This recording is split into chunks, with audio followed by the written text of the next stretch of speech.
Welcome back to Kerbalized Realism, Episode 2, The Air Program. Our story continues March 13th, 1952. The Air Force's new jet, the J2W, is ready for R and its first flight. Jeb takes the controls for just a quick little fly around the complex. He has had positive lift, his gear is up. Looks like he's just kind of flattening out for a little cruise now.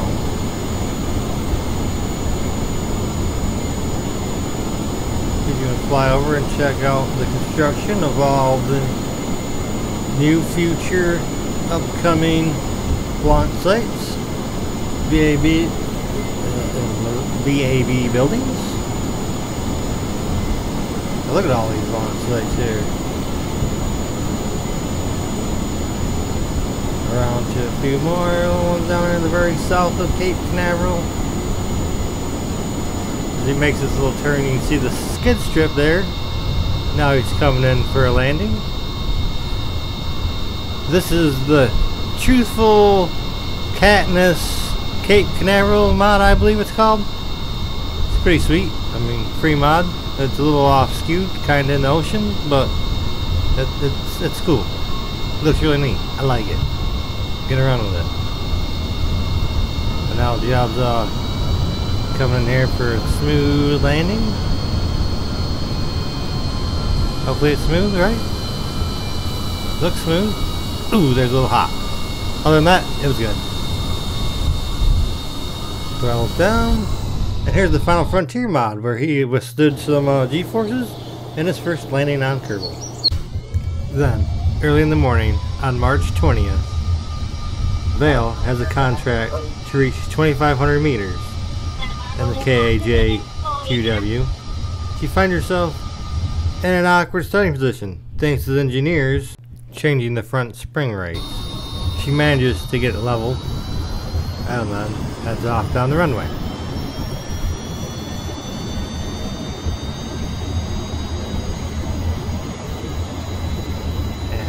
Lifts, positive gain, up goes land gear, and she's off to do this contract. Then have a little sightseeing in the time being.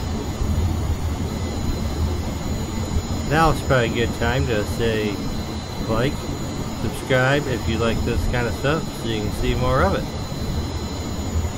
And as always, thank you for watching.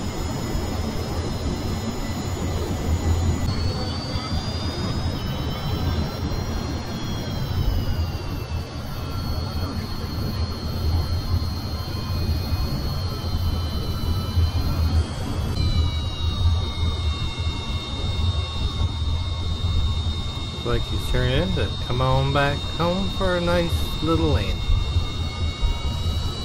Let's hope whatever they did to that front spring makes the landing better, because it started off kind of funky.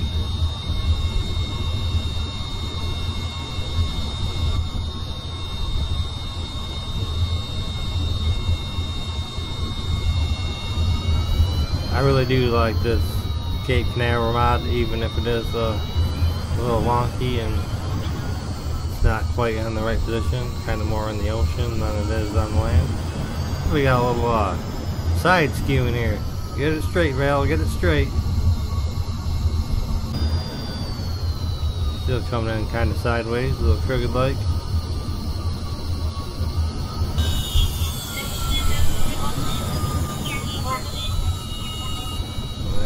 Puts it in.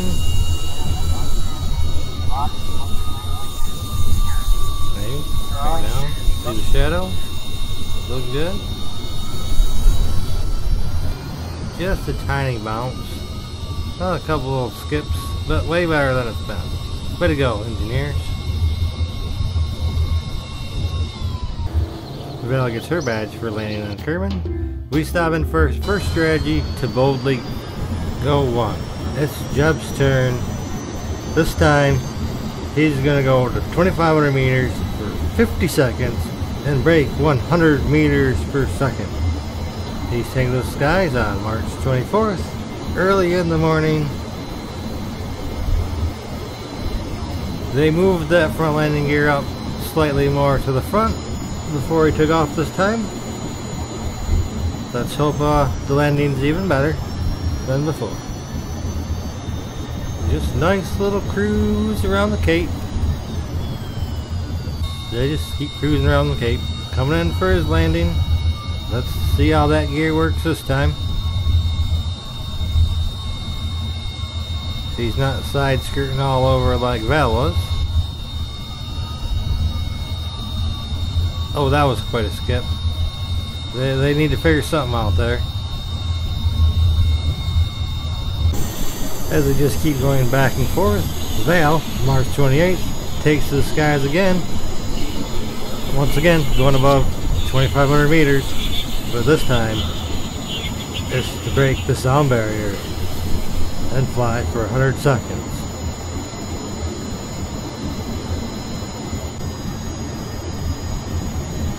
Change your spot. She's gonna kick in that Weasley. Oosh.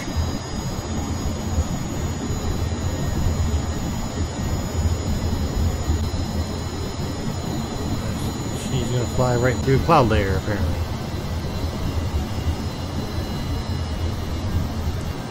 You can really see the arrow effect on her. She's really flying back. Oh, there it was. Contract complete. She has broken the sound barrier. Time to turn around and head back home.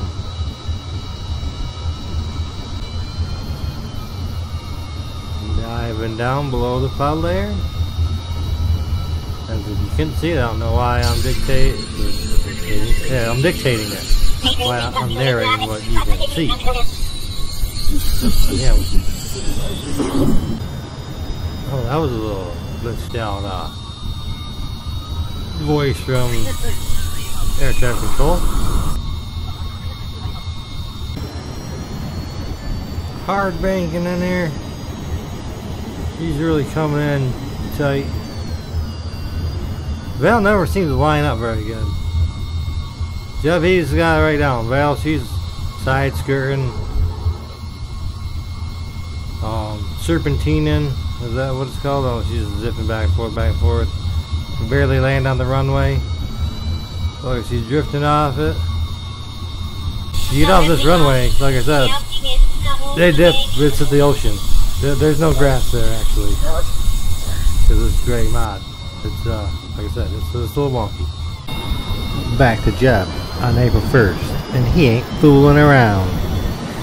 He's got an X-plane contract to go 350 meters per second for 300 seconds.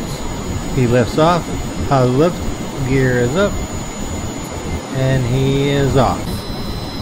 He decides instead of just flying over the Atlantic this time, he's going to fly down and check out the Bahamas.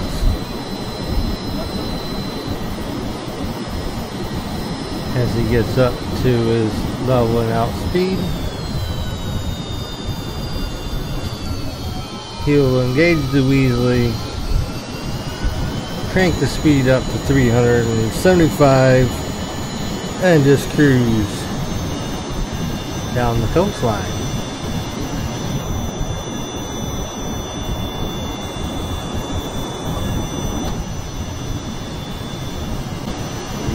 You hear that? She has broken sound barrier. He's cruising past Miami, South Beach.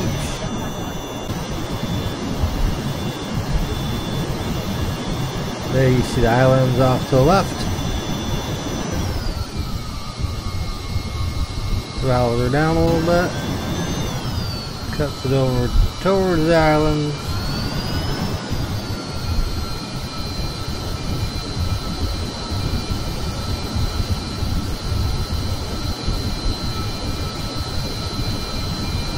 And here are the Bahamas.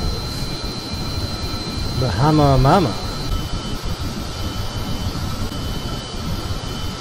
Yeah, you got some Beach Boys playing or something. And on his way back, he did have a spot where one of the Junos cut out, and he had to kill the Weasley. So you got a little squirrely there. But now he's banking in over top of this little launch. Gonna line up for landing.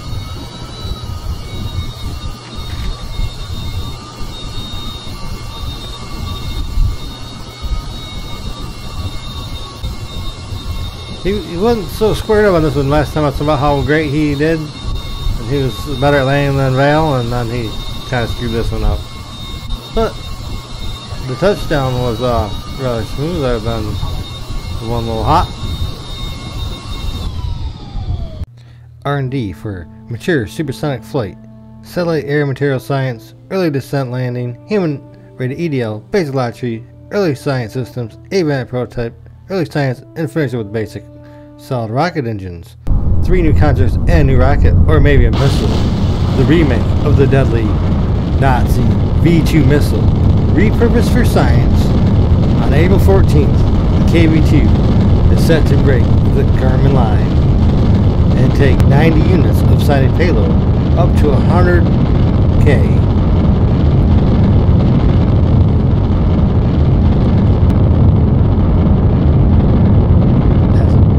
Boosting up into space.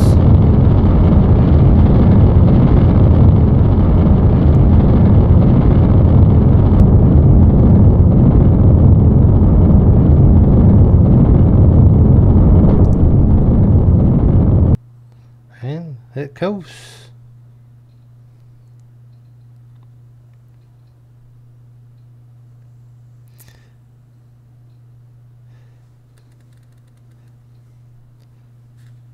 As it gets up near Appalachia, it'll fire up its engine and go for distance.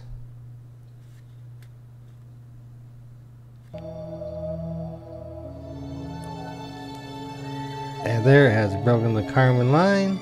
You hear that great orbital music, or space music. That's not really orbital, but there it is, firing up that engine. Going for distance, we're going for speed.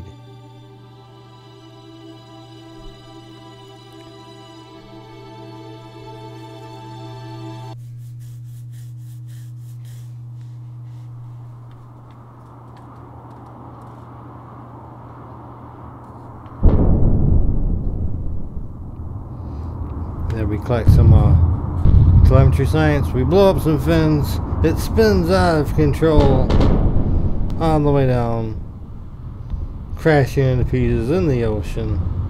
It did record a new record of 102,893 meters high, the highest speed of 1,386 meters per second, which unlocks the downrange 800 kilometers contract. April 29th, we had early material science finished up. Mature supersonic flight tech finished up June 17th. Postal rocket checked on the 3rd, and then the 4th of July they have a celebration. A nice little fireworks launch from the runway, celebrating the Kerbal's independence. Early rocketry finished up August 5th. We picked up an altitude sounding contract to bring 65 units to 100K. September 22nd, basic rocketry finished. September 29th, the KV-2 launches again for that contract.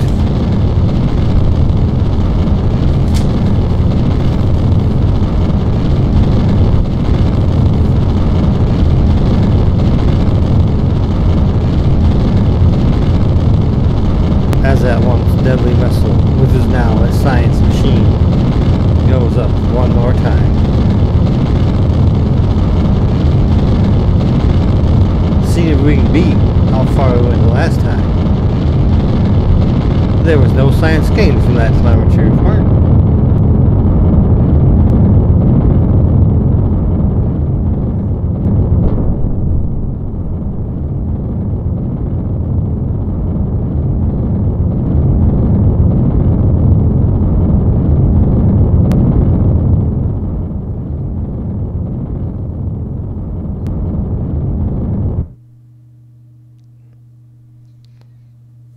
And now it goes.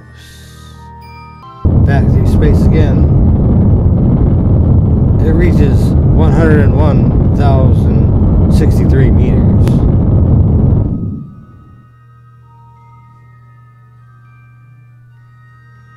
It really seems like it goes a long ways away from Florida there.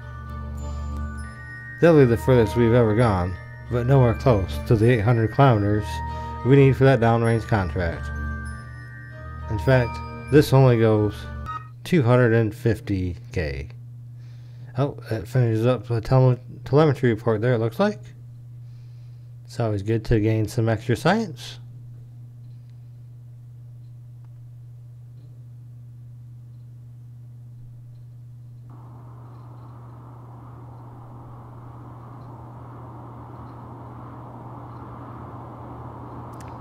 And we'll just watch this come in. There it's having some heating. That nose is really getting hot. We have explosions. Fins are power. Ooh, that was a big one. The whole nose cone went off. Now it's just a blunt end heading for the ocean.